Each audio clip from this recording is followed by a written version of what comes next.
السلام علیکم ورحمۃ اللہ وبرکاتہ۔ عزیز دوستو، آج ہم آپ کے سامنے ایک قرآن کی فضیلت پر ایپیسوڈ شروع کر رہے ہیں۔ اللہ سے آپ بھی دعا کیجئے، ہم بھی دعا کرتے ہیں کہ اللہ تبارک و تعالی ہمیں صحیح بات کہنے کی توفیق عطا فرمائے۔ انشاءاللہ ہم اس کو احادیث کی روشنی میں اور قرآن کی روشنی میں، واقعات کی روشنی میں بیان کرنے کی کوشش کریں گے۔ قرآن قرأ سے نکلا ہے، جس کے معنی ہے پڑھنا۔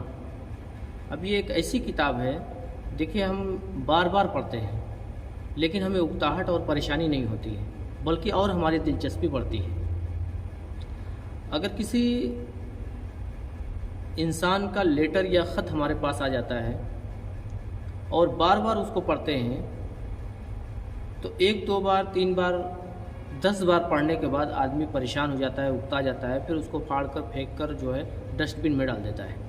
لیکن قرآن یہ ایسی عظیم کتاب ہے، 1400 سال سے یہ قرآن ابھی تک چلا آ رہا ہے، لوگوں کے دلوں میں ہے۔ ہم تراویح کے اندر سنتے ہیں، اس کو پڑھتے ہیں، بار بار پڑھتے ہیں اور سنتے بھی ہیں، اور دل میں ایک مٹھاس پیدا ہوتی ہے۔ تو حضرت عثمان رضی اللہ تعالیٰ عنہ سے روایت ہے کہ اللہ کے نبی صلی اللہ علیہ وسلم نے فرمایا، من تعلم القرآن وعلم، تم میں بہتر وہ ہے جو قرآن سیکھے اور سکھائے، قرآن پڑھے اور پڑھائے۔ تو یہ قرآن ایک عظیم کتاب ہے۔ پڑھنے والا بہتر ہے، پڑھانے والا بہتر ہے، سیکھنے والا بہتر ہے، سکھانے والا بہتر ہے۔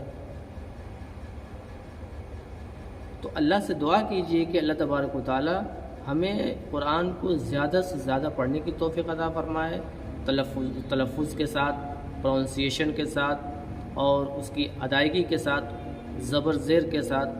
کبھی ہماری زندگیوں میں کیا ہوتا ہے کہ ہم شرم کے مارے بوڑھے ہو جاتے ہیں، لیکن ہمارے زبر زیر میں غلطیاں ہوتی ہیں، پروننسیشن میں غلطیاں ہوتی ہیں، پھر اس کے بعد جو ہے ہماری ادائیگی میں غلطیاں ہوتی ہیں، اور یہاں تک کہ ہم دنیا سے رخصت بھی ہو جاتے ہیں۔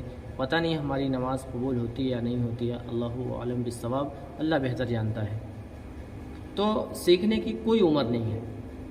آپ کے قریب میں یا آپ کے گاؤں میں، شہر میں، قریے میں مدرسہ ہے، یا آپ کے گاؤں میں جو مسجد ہے وہاں امام صاحب ہیں، ان سے آپ ذرا وقت لیجئے، ان سے سیکھیے، قرآن کو درست کیجئے اور اس کے الفاظ کو درست کیجئے، اس کے ادائیگی کو درست کیجئے۔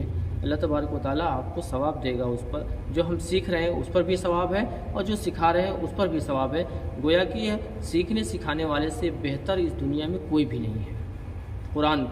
قرآن کو سیکھنے اور سکھانے سے بہتر کوئی بھی نہیں ہے، جب وہ سیکھتا ہے یا سکھاتا ہے۔ تو اللہ سے ہم دعا کرتے ہیں کہ اللہ تبارک و تعالیٰ ہمیں قرآن کو صحیح ادائیگی کے ساتھ، صحیح پروننسیشن کے ساتھ پڑھنے کی توفیق عطا فرمائے، سیکھنے کی توفیق عطا فرمائے۔ اور عزیز ساتھیوں، ہمارے اس چینل کو آپ سبسکرائب کیجئے، لائک کیجئے، کمنٹس کیجئے، کوئی سوالات وغیرہ ہوں آپ ضرور پوچھیے، کوئی لغزش یا غلطیاں ہو جاتی ہیں تو اس پر بھی آپ کمنٹس کر سکتے ہیں، اور شیئر کرنا نہ بھولیں۔ وآخر دعوانا الحمدللہ رب العالمین۔